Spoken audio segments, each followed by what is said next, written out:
Hello વિદ્યાર્થી મિત્રો, આપણે હમણાં ઉપરના વિડીયોની અંદર જોયું કે ભાઈ અધાતુઓ છે પાણીમાં ઓગળે ત્યારે એસિડિક ઓક્સાઇડ ઉત્પન્ન કરે અને ધાતુઓ પાણીમાં ઓગળે ત્યારે બેઝિક ઓક્સાઇડ ઉત્પન્ન કરે. હવે કેવી રીતે આપણે એ જોવાનું છે, તો એના પહેલાં ધાતુ ઓક્સાઇડ વિશે આપણે શીખશું.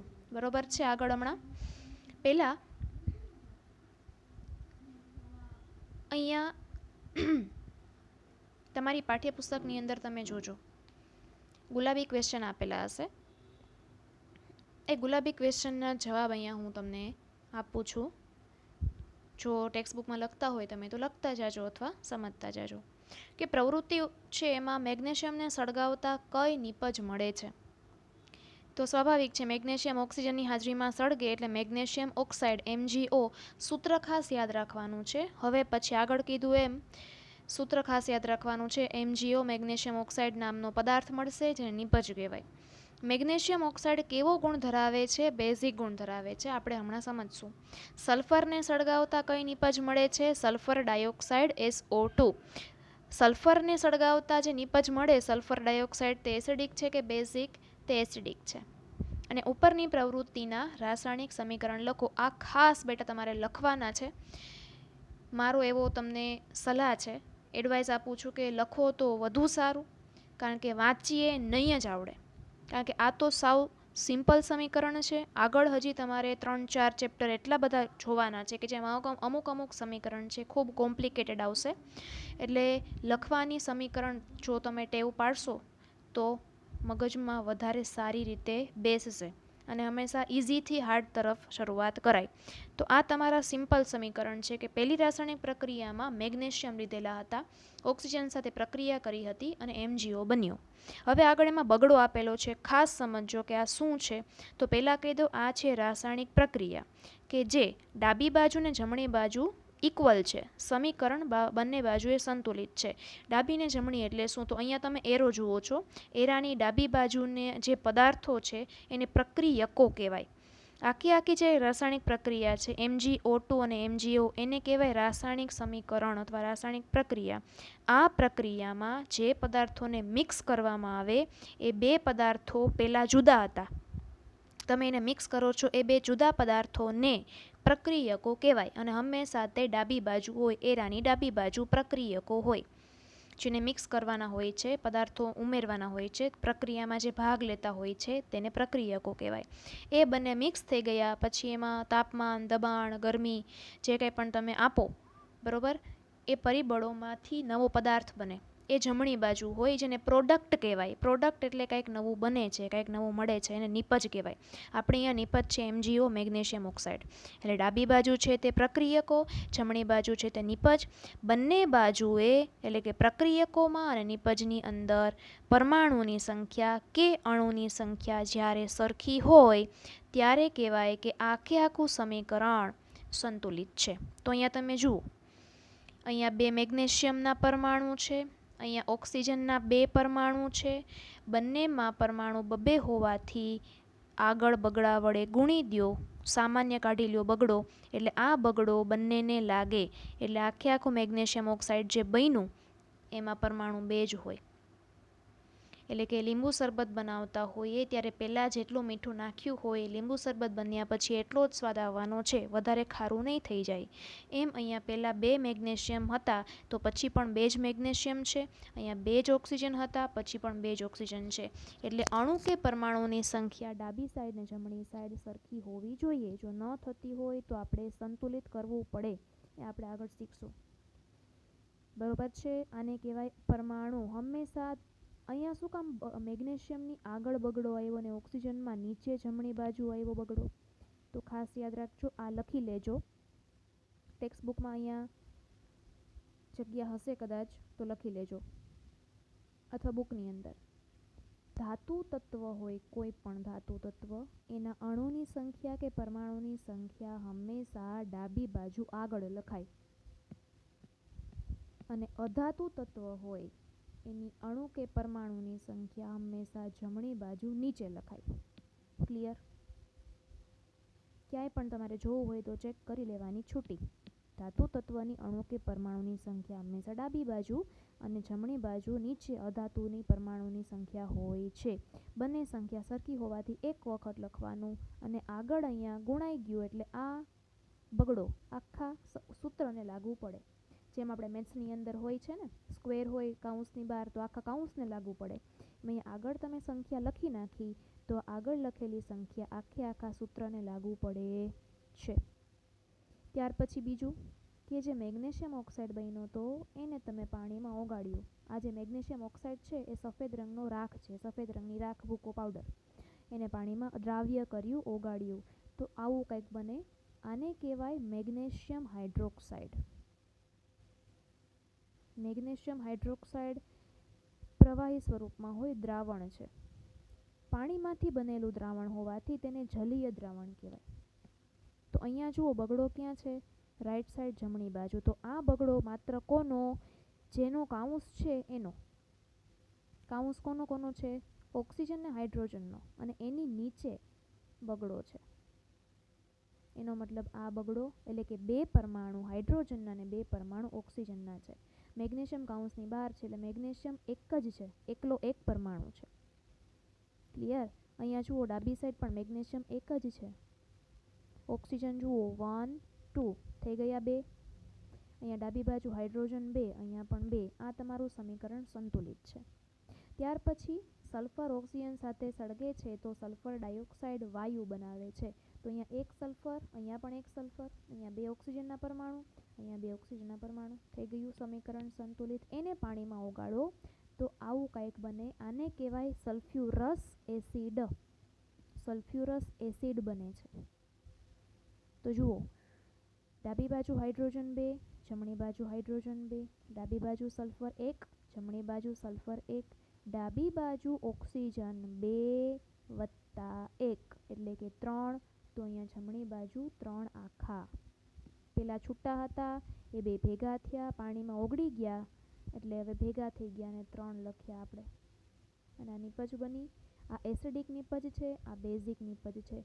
જ્યારે હું મેગ્નેશિયમ હાઇડ્રોક્સાઇડની અંદર લિટમસ પેપર ઉમેરીશ ત્યારે 2 લાભો મુજબ લાલ લિટમસ પેપર ભૂરા રંગનું એટલે કે બ્લુ રંગનું થશે. અને આ એસિડ છે એટલે એસિડ એ ભૂલા મુજબ ભૂરું લિટમસ પેપર લાલ રંગનું થશે. આ મેગ્નેશિયમ હાઇડ્રોક્સાઇડ આવ્યો ક્યાંથી? મેગ્નેશિયમમાંથી. મેગ્નેશિયમ છે શું? ધાતુ. એટલે કહી શકાય કે ધાતુ અથવા તો ધાતુના ઓક્સાઇડ ગુણધર્મ એનો હોય છે બેઝ. અને અધાતુનો ગુણધર્મ હોય છે એસિડિક. કારણ કે લિટમસ પેપર અહીંયા લાલ બને અને અહીંયા બ્લુ બને. ક્લિયર? આ યાદ રાખવાનું છે. ધાતુના ઓક્સાઇડ હંમેશા બેઝિક જ હોય. લિટમસ પેપર કલર ચેન્જ કરે છે એટલે ખબર પડી. અને અધાતુના ઓક્સાઇડ અથવા તો અધાતુ પોતે હંમેશા એસિડિક ગુણધર્મ, એસિડિક સ્વભાવ ધરાવે છે. એમ યાદ રાખવાનું. અધાતુ એસિડિક અને ધાતુ બેઝિક. ધાબ ધાબ આ રીતે. ત્યાર પછીનો પ્રશ્ન છે કે મેગ્નેશિયમની પટ્ટી અને સલ્ફરના પાવડરને સળગાવતા મળતી નિપજ કયો ગુણ ધરાવે છે અને લિટમસ પેપર ઉપર તેની અસર શું થાય? તો હમણાં જ કીધું મેગ્નેશિયમની પટ્ટીને સલ્ફરના પાવડરને સળગાવતા નિપજ તરીકે મેગ્નેશિયમ ઓક્સાઇડ MgO અને સલ્ફર ડાયોક્સાઇડ SO2 બને છે. હવે મેગ્નેશિયમ ઓક્સાઇડ બેઝિક ગુણધર્મ ધરાવે છે એટલે 2 લાભો મુજબ લાલ લિટમસ પેપર છે એ ભૂરું બનશે. પણ શેમાં ડૂબાડવાનું? મેગ્નેશિયમ હાઇડ્રોક્સાઇડમાં ડૂબાડવાનું. ભીનું હોય તો જ પ્રોસેસ થાય ને, બાકી ન થાય. એટલે દ્રાવણની અંદર ડૂબાડવાનું. જ્યારે સલ્ફર ડાયોક્સાઇડ એસિડિક ગુણધર્મ ધરાવતું હોવાથી એ ભૂલા મુજબ ભૂરું લિટમસ પેપર લાલ બને છે.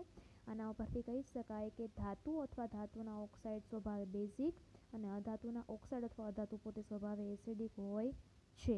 આ યાદ રાખવાનું છે. આ તમારા ગુલાબી ક્વેશ્ચન આવી ગયા. અહીંયા બધાના જવાબ આપણે અહીંયા 1 by 1 જોઈએ. એવી ધાતુના ઉદાહરણ આપો કે જે ઓરડાના તાપમાને પ્રવાહી છે. તો એનો જવાબ શું આવશે? મર્ક્યુરી. બરોબર?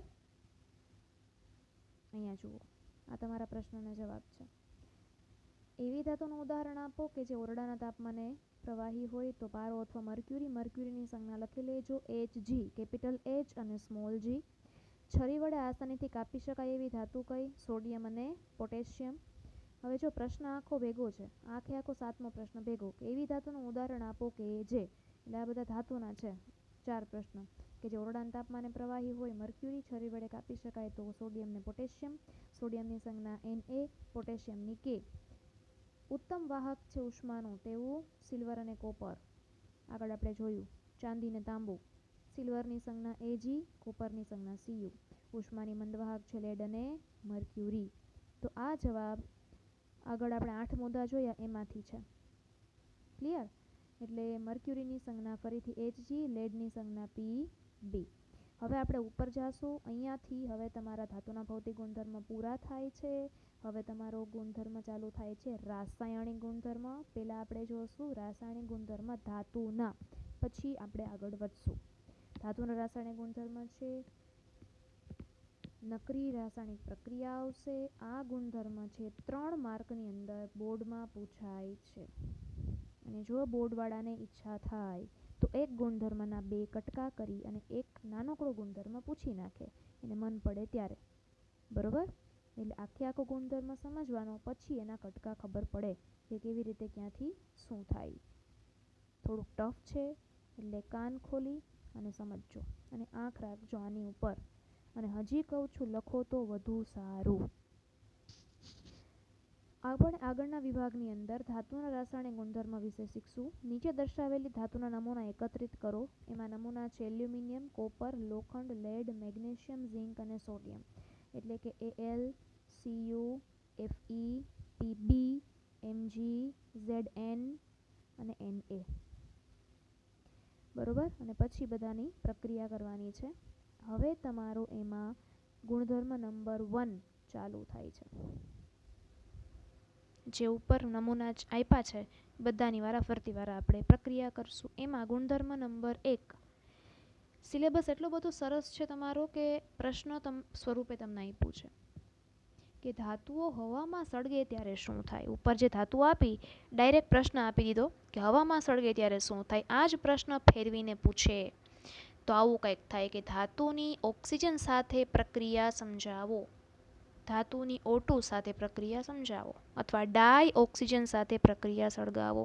હવાની હાજરીમાં સળગાવતા શું જોવા મળે છે રાસાયણિક સમીકરણ સાથે સમજાવો, અથવા કોઈ પણ 2 ઉદાહરણ આપીને સમજાવો, કોઈ પણ 3 ઉદાહરણ આપીને સમીકરણ સાથે સમજાવો. ગમે તેમ પ્રશ્ન આવે તો તમારે 2 જ વસ્તુ યાદ રાખવાની, ધાતુ અને O2 એટલે કે ઓક્સિજન. બસ વાત પૂરી. એમાં પણ પ્રવૃત્તિ છે. તમે પ્રવૃત્તિ 3.3 એટલે કે ઉપરની પ્રવૃત્તિમાં આપણે જોઈ ગયા કે મેગ્નેશિયમ હવામાં, અંડરલાઇન કરજો ટેક્સ્ટબુક જો હોય તો, મેગ્નેશિયમ હવામાં એટલે કે ઓક્સિજનની હાજરીમાં સફેદ પ્રજ્વલિત જ્યોત સાથે સળગે છે, પ્રકાશિત થાય, ચમકારો થાય જ્યારે મેગ્નેશિયમ સળગે ને ત્યારે. અને એટલે જ એનો પાવડર કેવો મળે છે, મેગ્નેશિયમ ઓક્સાઇડ સફેદ રંગનો હોય છે. તો શું તમામ ધાતુ આ જ પ્રકારે વર્તે છે, એટલે કે બધી સફેદ પ્રજ્વલિત જ્યોત સાથે સળગશે? ના ભાઈ ના. ચાલો આપણે પ્રવૃત્તિ દ્વારા જોઈએ. નીચે દર્શાવેલી પ્રવૃત્તિ શિક્ષકોની મદદ દ્વારા કરવી. આંખોની સુરક્ષા માટે વિદ્યાર્થી ચશ્મા પહેરે તો વધુ સારું. અત્યારે તો એ શક્ય નથી અને પછી પણ નહીં. ઉપર લીધેલા નમૂનામાંથી એકને ચીપિયા વડે બર્નરની જ્યોત પર સળગાવવાનો પ્રયાસ કરો. અન્ય ધાતુના નમૂના વડે તેનું પુનરાવર્તન કરો. બરોબર? ચીપીઓ જો તમે જોયો હોય ક્યારેક, અત્યારે તો હું તમને નહીં બતાવી શકું. બરોબર છે? ચીપિયા વડે એકને બર્નરની જ્યોત પર નમૂનાને, ચીપિયો એટલે પ્રયોગશાળાની અંદર એક એવું સાધન આવે છે જેના વડે તમે ધાતુ હોય એને પકડી શકો જેથી તમે દાજો નહીં. બરોબર? લાકડાના હાથા જેવું હોય છે. જો તમે તમારી પ્રયોગશાળામાં કોઈક દિવસ ગયા હોય, તમે જોયું હોય તો તમને ખબર હશે. એના વડે નમૂનો પકડી અને ગરમ કરી શકાય. મોસ્ટ ઓફ શું હોય છે કે કોઈ પણ વસ્તુને ગરમ કરવા માટે ટેસ્ટ ટ્યુબ જ વપરાય છે અને એ ટેસ્ટ ટ્યુબને ચીપિયા વડે પકડી શકાય છે. બાકી બહુ પાતળો એવો ચીપિયો લેવાનો, ખીલીને પકડવા માટેનો ચીપિયો પછી સ્પેશિયલ નથી આવતો. બરોબર? એટલે અલગ અલગ નમૂના ટેસ્ટ ટ્યુબમાં લઈને તમે ગરમ કરો તોય ચાલે, અથવા કોઈ પણ એક સામાન્ય ચીપિયા આવે છે નાનકડો, બરાબર, એના વડે તમે મેગ્નેશિયમની પટ્ટી છે, સોડિયમનો કટકો છે, એને પકડીને, સોડિયમ હંમેશા ચીપિયા વડે ન કરે, ટેસ્ટ ટ્યુબમાં જ એને ગરમ કરાય. ઝીંકનો કટકો છે, એલ્યુમિનિયમનો કટકો છે, તાંબાનો કટકો છે, એને તમે પકડી અને ગરમ કરી શકો છો ચીપિયા વડે. અને બધાને એવી રીતે ગરમ કરો. ગરમ કર્યા પછી જે સળગી જાય પછી કેવા કલરના પાવડર બને છે, કોઈના પાવડર બનશે, કોઈ સળગીને વાયુ બની જશે. તો શું થાય છે એ બધું એકત્રિત કરો. એ નીપજ મેળવી એ ધાતુની સપાટીને ઠંડી પાડો. કઈ ધાતુ આસાનીથી સળગે છે, ધાતુ સળગી જાય ત્યારે કયા જ્યોતનું રંગનું અવલોકન કર્યું, સળગ્યા પછી ધાતુની સપાટી કેવી દેખાય છે, અને ધાતુઓને તેમની ઓક્સિજન પ્રત્યેની પ્રતિક્રિયાત્મકતાના ઉતરતા ક્રમમાં ગોઠવો.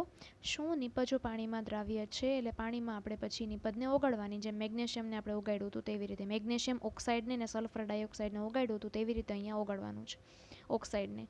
હવે બીજું બધું પછી સમજાવું. પહેલાં અહીંયા શબ્દ એવો તમારા માટે નવો છે, લખી લેજો. પ્રતિક્રિયાત્મકતાનો ગુજરાતીમાં અર્થ થાય છે સક્રિયતા. સક્રિયતા એટલે કે અન્ય પદાર્થ સાથે, અન્ય તત્વ સાથે, અન્ય પરમાણુ કે અણુ સાથે જોડાવાની કેપેસિટી.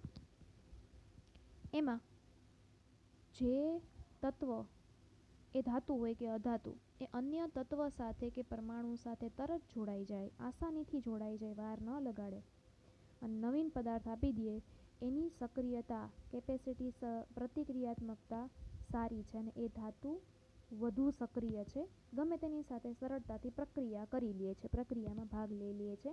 જેમ કે સોડિયમ ગમે એની હારે જોડાઈને ભાગ લઈ લે, હવા સાથે સળગી ઉઠે, પાણી સાથે સળગી ઉઠે, એટલે અતિશય સક્રિય છે અને જ્વલનશીલ છે, તરત સળગી ઉઠે છે.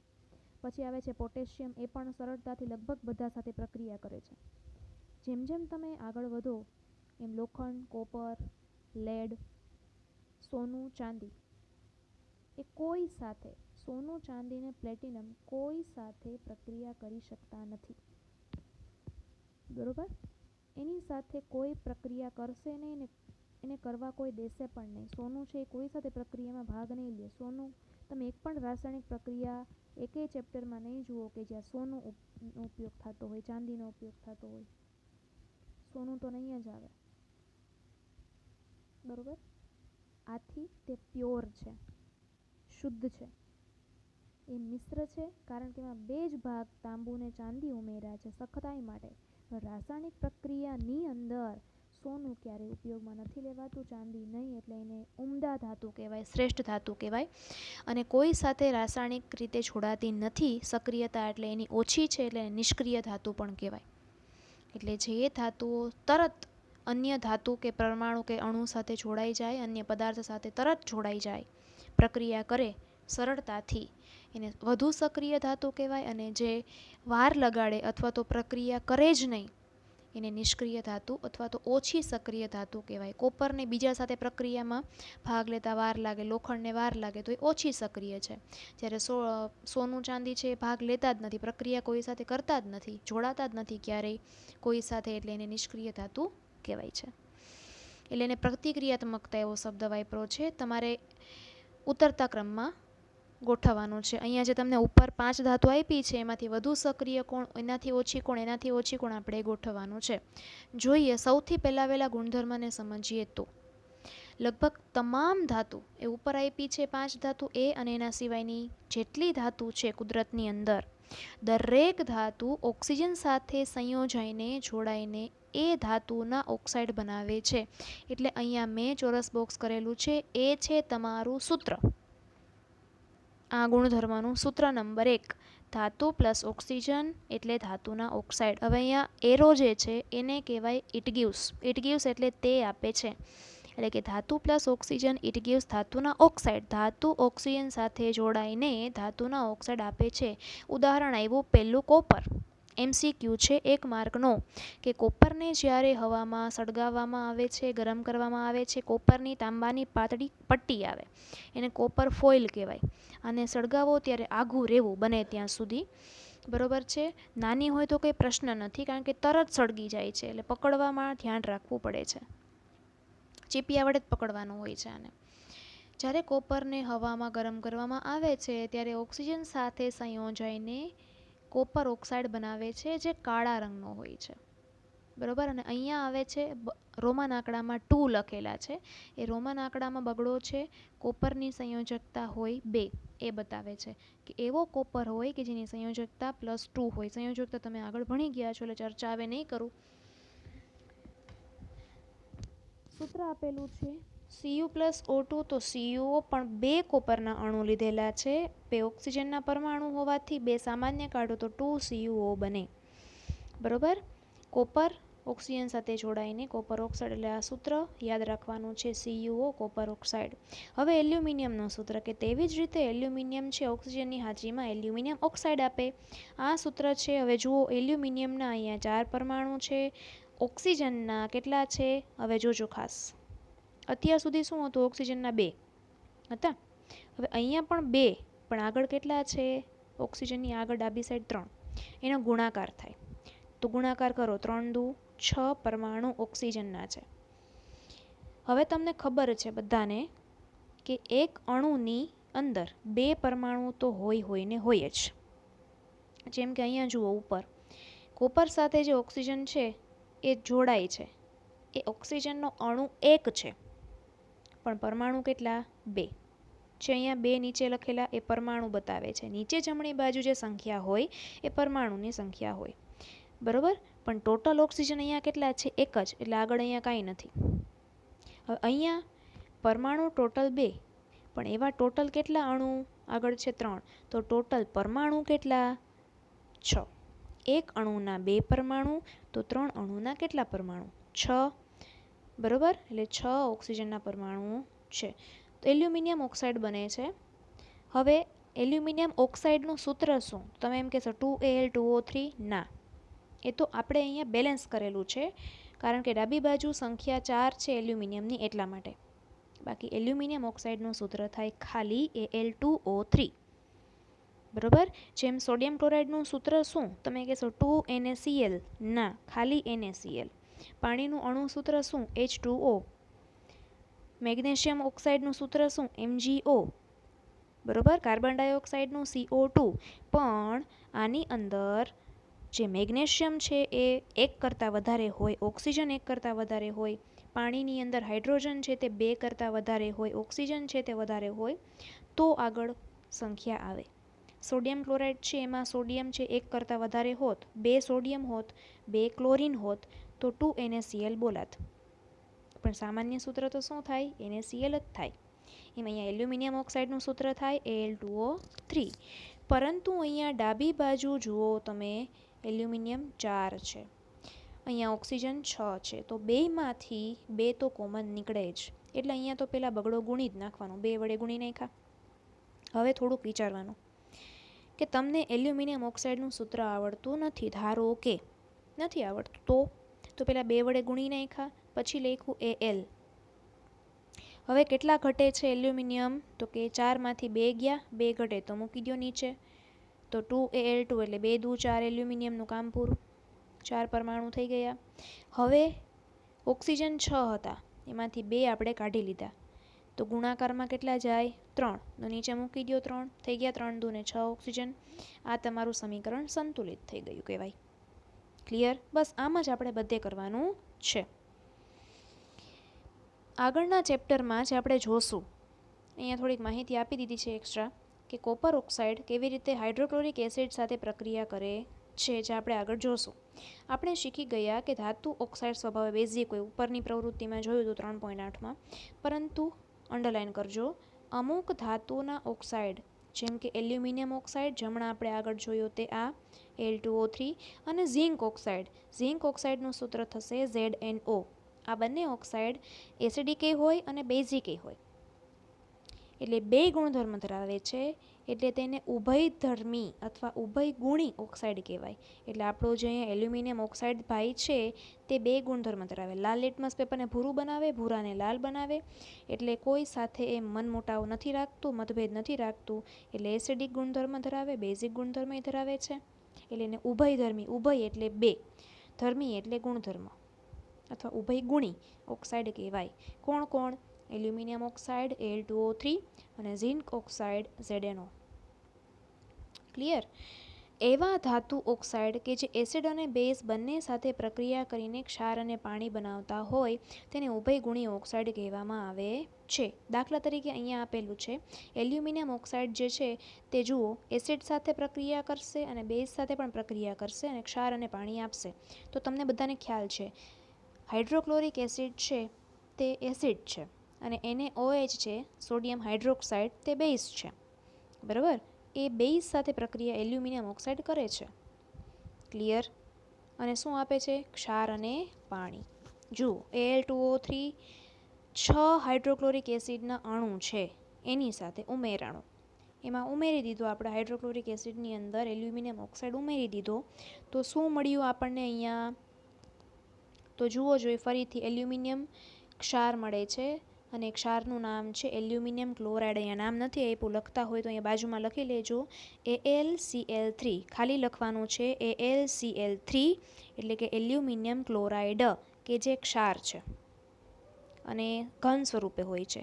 દ્રાવણની અંદર તમે એને તરતો જોઈ શકો છો. અને પાણીની અંદર ક્ષાર તમે જોઈ શકો છો એલ્યુમિનિયમ ક્લોરાઇડનો ઘન સ્વરૂપે હોય છે. AlCl3 એલ્યુમિનિયમ ક્લોરાઇડ ક્ષાર છે. અને પાણી સમીકરણ સંતુલિત છે તો કે હા. કેવી રીતે ખબર પડી? તો કે ડાબી બાજુ 2 એલ્યુમિનિયમ, જમણી બાજુ 2 એલ્યુમિનિયમ. પછી હવે ક્લોરીન કેટલા છે? ડાબી બાજુ 6, તો 2 તો એમાંથી નીકળી ગયા. ઘટ્યા કેટલા? તો કે 3 દુ 6 થાય એટલે 3 વડે નીચે ગુણી નાખ્યા. ક્લોરીનનું કામ પૂરું, એલ્યુમિનિયમનું કામ પૂરું. હવે વધ્યા હાઇડ્રોજન ને ઓક્સિજન. તો ડાબી બાજુ ઓક્સિજન 3 છે. પાણીનું સૂત્ર થાય છે H2O, એને 3 વડે ગુણી દો. પાણીના સૂત્રને 3 વડે ગુણી દીધા એટલે આગળ ઓક્સિજનનું કામ પૂરું. 3 ઓક્સિજન થઈ ગયા. ઓટોમેટિક 3 દુ 6 થઈ ગયા. 6 હાઇડ્રોજન એની મેળે, એટલે એક પરમાણુને બેલેન્સ કરવા જાવ એટલે ઓટોમેટિક એની મેળે બીજો પરમાણુ બેલેન્સ થઈ જ જાય. બેલેન્સ એટલે કે સંતુલિત થઈ જ જાય. હવે આવે છે વાત બેઝની. એલ્યુમિનિયમ ઓક્સાઇડ બેઝ સાથે પ્રક્રિયા કરે છે. સોડિયમ હાઇડ્રોક્સાઇડ બેઝ છે એટલે કે લાલ લેટમસ પેપરને ભૂરું બનાવે. બરોબર, શું બનશે એમાંથી? તો કે એનો ક્ષાર અને પાણી છૂટું પડે છે. પાણીની અંદર ક્ષાર ઓગળતો હોય. ક્ષાર કયો છે? Sodium aluminate. આ યાદ રાખવાનું છે સૂત્ર, NaAlO2 ક્ષાર છે. બરાબર છે? જુઓ સમીકરણ સંતુલિત છે. ડાબી બાજુ 2 સોડિયમ છે, જમણી બાજુ 2 સોડિયમ છે. ડાબી બાજુ 2 એલ્યુમિનિયમ, જમણી બાજુ 2 સામાન્ય કાઢી લીધા. ઓક્સિજન છે હવે ડાબી બાજુ ગણો. ઓક્સિજન કેટલા? 3 વત્તા 2 ઓક્સિજન. મેં હમણાં કીધું કે આગળની સંખ્યા આખા સૂત્ર સાથે લાગે તો 2 સોડિયમ છે, 2 ઓક્સિજન છે અને 2 હાઇડ્રોજન છે. તો અહીંયા 2 સોડિયમ તો નીકળી ગયા, એનું કામ પૂરું. હવે 2 ઓક્સિજન છે, અહીંયા 3 ઓક્સિજન. 3 વત્તા 2 બરાબર 5 ઓક્સિજન થવા જોઈએ. બરાબર, તો અહીંયા જુઓ 2 સોડિયમનું કામ પૂરું અને 2 એલ્યુમિનિયમનું કામ પૂરું. હવે આ બગડો આપણે સામાન્ય કાઢી લીધો તો ઓલરેડી. તો ઘટ્યા કેટલા? 5 છે, એમાંથી 2 વયા ગયા, હજી 3 ઘટ્યા. તો પહેલાં અહીંયા 2 વડે ગુણી દો નીચે, તો 2 દુ 4 થઈ ગયા ઓક્સિજન. ઓકે, હવે એક જ ઘટ્યો, કાંઈ વાંધો નહીં, ભલે ઘટ્યો, વધ્યો, સોરી ઘટ્યો નહીં. તો હાઇડ્રોજન 2 છે ને આગળ, આ 2 હાઇડ્રોજન છે. H2 એક ઓક્સિજન જે વધારાનો છે તે થઈ ગયા H2O પાણી. ફરીથી 2 સોડિયમ હતા એ 2 નીકળી ગયા, સામાન્ય કાઢી લીધા બગડો. એલ્યુમિનિયમ 2 થઈ ગયા. હવે ટોટલ ઓક્સિજન છે તે 5 હતા, એમાંથી આગળ 2 વયા ગયા અને નીચે તમે 2 લખી નાખો છો પાછા ઓક્સિજનના પરમાણુ, તો 2 દુ 4 નીકળી ગયા. વધ્યો 1 પાણીની અંદર હાઇડ્રોજન સાથે જોડાઈ જશે એટલે H2O બનાવે છે. એટલે આમ તમને અહીંયા 2 ક્ષાર મળે છે, એલ્યુમિનિયમ ક્લોરાઇડ AlCl3 અને સોડિયમ એલ્યુમિનેટ NaAlO2. આગળ બગડો બોલતી વખતે કે લખતી વખતે પરીક્ષામાં પૂછાય ત્યારે નહીં લખવાનો. ક્યારે લખવાનો? જ્યારે તમે સમીકરણ સંતુલિત કરતા હોય ત્યારે જોવાનું કે ડાબી બાજુ એલ્યુમિનિયમની સંખ્યા, ક્લોરીનની સંખ્યા, ઓક્સિજનની સંખ્યા કેટલી છે. પ્રક્રિયકોની સંખ્યા હોય એના ઉપરથી સમીકરણ સંતુલિત કરવાનું હોય. બરાબર, પણ ખાલી તમે કોઈ એક સૂત્ર જ લખો છો તો એની અંદર આગળના જે અહીંયા 2 છે, 3 હોય, આગળ અહીંયા 6 છે, એ બોલાય કે લખાય નહીં, કારણ કે તમને ખાલી એક સૂત્ર પૂછ્યું છે, આખી પ્રક્રિયા નથી પૂછી. પ્રક્રિયામાં તો ગમે એટલો તમે જથ્થો વાપરી શકો. એલ્યુમિનિયમ ઓક્સાઇડ 5 ગ્રામ, 10 ગ્રામ, 200 ગ્રામ, 500 ગ્રામ લઈ શકાય. બરાબર. તો 200 ગ્રામ લેતા હોય તો આગળ 200 લખવા પડે, તો એ પ્રમાણે નિપજ મળે ને. પણ ખાલી એલ્યુમિનિયમ ઓક્સાઇડનું સૂત્ર તમને કીધું હોય તો 200 આગળ બોલાય કે લખાય નહીં, ખાલી Al2O3 જ લખાય અને બોલાય. આ છે ઉભયધર્મી. એવી રીતે ઝીંક ઓક્સાઇડમાં ZnCl મળે, ઝીંક ક્લોરાઇડ ZnCl2 મળે, લખવું હોય તો લખી લેજો. ZnCl2 મળે અહીંયા એસિડ સાથે પ્રક્રિયા થાય ત્યારે. અને અહીંયા મળે સોડિયમ ઝિંકેટ, એટલે કે NaZnO2 એવી રીતે મળે, ક્ષાર મળે ઝીંકના, સોડિયમ ઝિંકેટ અને ઝીંક ક્લોરાઇડ. બરાબર છે. ત્યાર પછી મહત્ત્વની વસ્તુ, મોટાભાગના અત્યાર સુધી આપણે શું ભણ્યા પહેલાં તો કે ધાતુની ઓક્સિજન સાથે પ્રક્રિયા થાય ને ધાતુના ઓક્સાઇડ બને. હવે ઓક્સાઇડ બની ગયા, ઓક્સાઇડની પ્રક્રિયા પણ થઈ ગઈ. હવે આ ઓક્સાઇડ જો પાણીમાં ઓગળે તો શું થાય? તો કે મોટાભાગના ધાતુના ઓક્સાઇડ, એટલે કે મેગ્નેશિયમ ધાતુનો ઓક્સાઇડ મેગ્નેશિયમ ઓક્સાઇડ, પોટેશિયમનો ઓક્સાઇડ પોટેશિયમ ઓક્સાઇડ, સોડિયમનો ઓક્સાઇડ સોડિયમ ઓક્સાઇડ, એ બધા પાણીમાં અદ્રાવ્ય હોય છે, પાણીમાં મિક્સ નથી થઈ જતા, તરતા રહે છે. પણ આમાંના કેટલાક એવા છે ધાતુના ઓક્સાઇડ કે જે પાણીમાં ઓગળી જાય અને આલ્કલી દ્રાવણ બનાવે. આલ્કલી દ્રાવણ એટલે બેઝિક દ્રાવણ. આપણે આગળ જોયું કે ધાતુના ઓક્સાઇડ બેઝિક હોય, લિટમસ પેપર ડુબાડો કલર ચેન્જ થાય, બે લાભો મુજબ. એટલે અમુક દ્રાવણ એવા છે કે જે બેઝિક દ્રાવણ છે, જેમ કે એક તો આપણે જોઈ ગયા મેગ્નેશિયમ ઓક્સાઇડ. પછી એ કોણ? તો કે સોડિયમ ઓક્સાઇડ અને પોટેશિયમ ઓક્સાઇડ પાણીમાં ઓગળીને આલ્કલી દ્રાવણ નીચે મુજબ બનાવે છે. તો સોડિયમની ઓક્સિજન સાથે પ્રક્રિયા થાય તો આવું બને, આવું એટલે Na2O બને, જેને કહેવાય સોડિયમ ઓક્સાઇડ. અને પોટેશિયમ ઓક્સિજન સાથે સળગે ત્યારે આવું બને, એને કહેવાય potassium oxide, K2O. Na2O sodium oxide, અહીંયા લખી લેજો જમણી બાજુ, K2O પોટેશિયમ ઓક્સાઇડ, બે પાણીમાં ઓગળે છે તો આલ્કલી દ્રાવણ બને છે, બેઝિક દ્રાવણ. અહીંયા જુઓ, સોડિયમ કેટલા ડાબી બાજુ? 2. હાઇડ્રોજન કેટલા છે ડાબી બાજુ? 2. ઓક્સિજન ડાબી બાજુ 1 + 1 એટલે 2. તો ત્રણેય સરખી સંખ્યા હોવાથી સામાન્ય કાઢી લ્યો 2, જમણી બાજુ 2 સામાન્ય કાઢી લીધા અને સૂત્ર બન્યું 2NaOH. એને બોલાય સોડિયમ હાઇડ્રોક્સાઇડ. એવી રીતે પોટેશિયમ 2, ઓક્સિજન 1 + 1 એટલે 2 અને હાઇડ્રોજન 2 એટલે સામાન્ય કાઢી લીધા તો મળ્યું 2KOH. એને બોલાય પોટેશિયમ હાઇડ્રોક્સાઇડ. તો અહીંયાથી એક સૂત્ર અહીંયા તમારે હેડિંગ તરીકે લખવું હોય તો લખી શકાય કે ધાતુના ઓક્સાઇડ વત્તા પાણી તો ધાતુના હાઇડ્રોક્સાઇડ બને છે. ધાતુના ઓક્સાઇડની પાણી સાથે પ્રક્રિયા થાય તો ધાતુના હાઇડ્રોક્સાઇડ બને છે. હવે અહીંયા તમે જુઓ, અહીંયા નાના અક્ષરે S લખેલા છે, L લખેલો છે અને AQ લખેલું છે. એ શું છે? તો આગળ તમે 9મા ધોરણમાં ભણી ગયા છો પદાર્થની કે દ્રાવણની અવસ્થાઓ, ઘન, પ્રવાહી ને વાયુ. બસ આ એ જ છે. ઘનને ઇંગ્લિશમાં કહેવાય સોલિડ, એટલે અહીંયા સોડિયમ ઓક્સાઇડ અને પોટેશિયમ ઓક્સાઇડ બે ઘન સ્વરૂપમાં હોવાથી એને S વડે દર્શાવેલું છે. પાણી તો પ્રવાહી સ્વરૂપમાં હોય એટલે લિક્વિડ એટલે L સ્વરૂપે લખેલું છે, L અવસ્થા. અને એક્વિયસ એટલે પાણીમાં બનાવેલું દ્રાવણ, જલીય દ્રાવણ. એટલે કે કોઈ પણ ઓક્સાઇડ કે કોઈ પણ ધાતુ કે કોઈ પણ પદાર્થ, અધાતુ ધાતુ કોઈ પણ પદાર્થ પાણીમાં જ્યારે ઓગળે ત્યારે જે દ્રાવણ બન્યું, પાણી પ્રવાહી છે એટલે દ્રાવણ જ બને, એ દ્રાવણ જલીય દ્રાવણ કહેવાય. કોઈ પણ પદાર્થને પાણીમાં ઓગાળો ને જે દ્રાવણ બને જલીય દ્રાવણ કહેવાય. એક્વા એટલે એને આપણે AQ અવસ્થા વડે બતાવેલું છે. ખાસ યાદ રાખજો તમારા માટે IMP, ધાતુના ઓક્સાઇડ હંમેશા ઘન સ્વરૂપમાં જ હોય.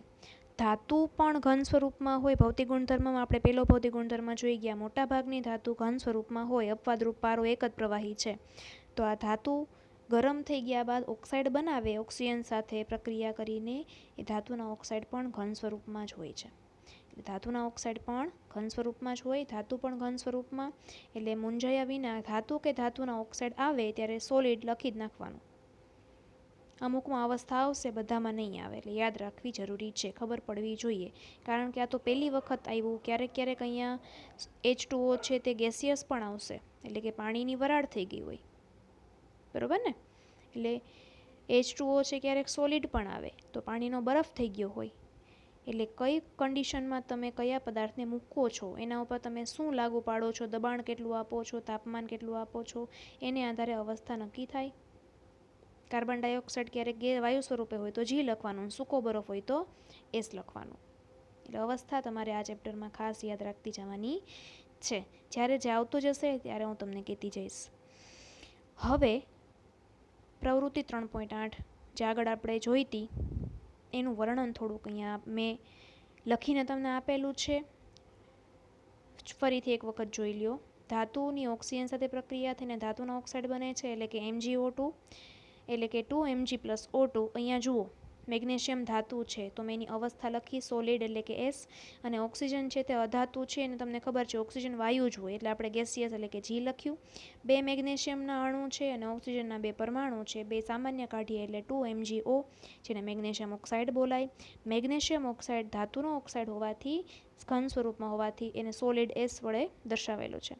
હવે યાદ રાખવાનું, આ ધાતુના ઓક્સાઇડને એટલે કે મેગ્નેશિયમ ઓક્સાઇડને પાણીમાં ઓગાળતા મેગ્નેશિયમ હાઇડ્રોક્સાઇડ એટલે કે ધાતુના હાઇડ્રોક્સાઇડ બને છે, જે બેઝિક ગુણધર્મ ધરાવતા હોય છે. તેથી આ સૂત્ર લખી લેજો, MgO + H2O એટલે કે MgOH ટ્વાઇસ, એટલે કે મેગ્નેશિયમ ઓક્સાઇડની પાણી સાથે પ્રક્રિયા થાય એટલે મેગ્નેશિયમ હાઇડ્રોક્સાઇડ બને. ધાતુના ઓક્સાઇડની પાણી સાથે પ્રક્રિયા થાય તો ધાતુના હાઇડ્રોક્સાઇડ બને છે, અને આ હાઇડ્રોક્સાઇડ સ્વભાવે બેઝિક હોય છે. અહીંયા સોલિડ અવસ્થા, અહીંયા લિક્વિડ અવસ્થા અને અહીંયા એક્વા અવસ્થા આવે. એવી રીતે સલ્ફર અધાતુ છે તો S + O2 એટલે SO2, સલ્ફર સોલિડ ગેસિયસ અને સલ્ફર ડાયોક્સાઇડ વાયુ છે એટલે અહીંયા આવે ગેસિયસ. અધાતુની ઓક્સિજન સાથે પ્રક્રિયા થઈને અધાતુના ઓક્સાઇડ બને છે. એવી રીતે અધાતુના ઓક્સાઇડને પણ પાણીમાં ઓગાળો તો એના હાઇડ્રોક્સાઇડ બને, પણ એને આપણે સલ્ફ્યુરસ કે સલ્ફર હાઇડ્રોક્સાઇડ કે એવું કંઈ નહીં કહીએ. દરેકના પાછળ હાઇડ્રોક્સાઇડ આવે એવું જરૂરી નથી હોતું. અહીંયા જે તમને હાઇડ્રોક્સાઇડ મળે છે તે એસિડ હોવાથી એનું નામ પડે છે, વૈજ્ઞાનિકોએ એનું નામ આપ્યું છે સરસ મજાનું, સલ્ફ્યુરસ એસિડ. અહીંયા જુઓ H2SO3 પાણીમાં ઓગળેલું હોવાથી અહીંયા સલ્ફ્યુરસ એસિડ છે. એસિડ છે તે દ્રાવણ છે, દેખાય છે પ્રવાહી, પણ એવું પ્રવાહી કે જેમાં પાણીની સાથે સલ્ફર ડાયોક્સાઇડ મિક્સ છે, એટલે જલીય દ્રાવણ બન્યું પાણીનું. જલીય જલ એટલે પાણી, પાણીમાં તૈયાર થતું દ્રાવણ હોવાથી એક્વા આપ્યું છે. 2 હાઇડ્રોજન, 1 સલ્ફર અને 2 + 1 એટલે 3 ઓક્સિજન બને છે. ક્લિયર? સલ્ફ્યુરસ એસિડ. જો અહીંયા 1 ઓક્સિજન વધારાનો આવી જાય ને, 1 ઓક્સિજન વધારાનો આવે, ક્યારે આવે? અહીંયા સલ્ફર ડાયોક્સાઇડની બદલે 3 ઓક્સિજન આવે, ટ્રાયોક્સાઇડ SO3 + H2O, તો 3 ને 1 4 ઓક્સિજન આવે, તો એ તમારો સરસ મજાનો દજાડી દે એવો સલ્ફ્યુરિક એસિડ થઈ જાય. આ સલ્ફ્યુરસ એસિડ, 4 ઓક્સિજન થાય પરમાણુના તો સલ્ફ્યુરસ એસિડ. અહીંયા ધાતુના ઓક્સાઇડમાં બેઝિક ગુણધર્મવાળો હાઇડ્રોક્સાઇડ મળે છે. ઉપર મેગ્નેશિયમ ઓક્સાઇડની વાત કરેલી છે, જેને લિટમસ પેપર વડે ટેસ્ટ કરવામાં આવે તો લાલ લિટમસ પેપર બ્લુ રંગનું એટલે કે ભૂરા રંગનું થાય, જેમાં સૂત્ર વાપરવાનું છે 2 લાપુ એટલે કે લાલ લિટમસ પેપર ભૂરું રંગનું. તેવી રીતે અધાતુના ઓક્સાઇડ એટલે કે સલ્ફર ડાયોક્સાઇડ SO2 એસિડિક ગુણધર્મવાળો હાઇડ્રોક્સાઇડ આપે છે H2SO3. તે લિટમસ પેપર વડે ટેસ્ટ કરો તો એ ભૂલા મુજબ પૂરું લિટમસ પેપર લાલ બની જાય છે. આ પ્રવૃત્તિ ઉપરથી શું સમજી શકાય? તો કે ધાતુના ઓક્સાઇડ સ્વભાવે બેઝિક હોય, અધાતુના ઓક્સાઇડ સ્વભાવે એસિડિક હોય. આથી ઉપરની પ્રવૃત્તિ 3.8માં હજી લખવું હોય તો લખી લેજો. MgO ધાતુના ઓક્સાઇડ, મેગ્નેશિયમ ધાતુ છે, એનું ઓક્સિજન સાથે પ્રક્રિયા થઈ એટલે મેગ્નેશિયમ ઓક્સાઇડ, જેને કહેવાય ધાતુનો ઓક્સાઇડ, જે બેઝિક ગુણધર્મ ધરાવે, અને અધાતુ સલ્ફર છે ઓક્સિજન સાથે અધાતુના ઓક્સાઇડ બનાવે છે એટલે એસિડિક ગુણધર્મ ધરાવે છે. આ વિડીયો છે એ લગભગ તમને સમજાઈ ગયો હશે. જરૂર પડશે ને આવી રીતે હું તમને લખી અને સમજાવતી જઈશ, પણ ઝીણી ઝીણી વસ્તુ તમારા માટે ખૂબ મહત્ત્વની છે. અને હવેથી કેમિસ્ટ્રીમાં તમારા માટે આ નવા સિલેબસમાં લોટ્સ ઓફ પ્રવૃત્તિ આવશે. પ્રવૃત્તિ છે એમાં પ્રશ્ન પણ આપેલા હશે, એટલે ટેક્સ્ટબુક જો તમારી પાસે હોય તો અતિ ઉત્તમ. એમાં પેન્સિલથી જ લખજો બને તો, જેથી ચેકચાક ન થાય, કારણ કે ઝીણા અક્ષર લખશો સમાય ન સમાય. શક્ય હોય તો પ્રવૃત્તિના જવાબ ટેક્સ્ટબુકમાં જ લખવા અને એ પ્રવૃત્તિ ઉપરથી મુદ્દા સમજવાના થશે. નવા સિલેબસની અંદર અમુક વસ્તુ તમને નથી આપેલી, ખાસ કહું છું નવા સિલેબસમાં અમુક વસ્તુ તમને નથી આપેલી, એટલે મેં અહીંયા જુઓ તમને લખીને આપેલું છે. વ્યવસ્થિત વર્ણન કરીને. બરાબર. હજી પણ એવું કાંઈ આવશે ત્યારે હું તમને ફરીથી કહેતી જઈશ. ઘણી વખત સંયોજકતા પણ આવશે તો સંયોજકતા પણ હું તમને 1 થી 20 તત્વની આપીશ. ભલે તમે આગળ ભણી ગયા છો છતાં પણ તમને રિવિઝન થઈ જાય એટલા માટે જરૂર પડશે તો આપીશ. બરાબર છે. એટલે આ વિડીયો ખાસ ધ્યાનથી સાંભળજો. તમને એવું લાગે તો લખજો, 2 વાર 3 વાર સમજજો. આ વખતે કે પ્રશ્ન મેં પૂછેલા નથી, જેથી કરીને હું જ તમને જવાબ કહું તો જેથી કરીને તમને ક્લિયર થાય. એટલા માટે ખાસ વિડીયો જોજો, સાંભળજો અને સમજજો. ને ગમ્યો હોય તો સબસ્ક્રાઈબ કરજો, લાઈક કરજો. Thank you.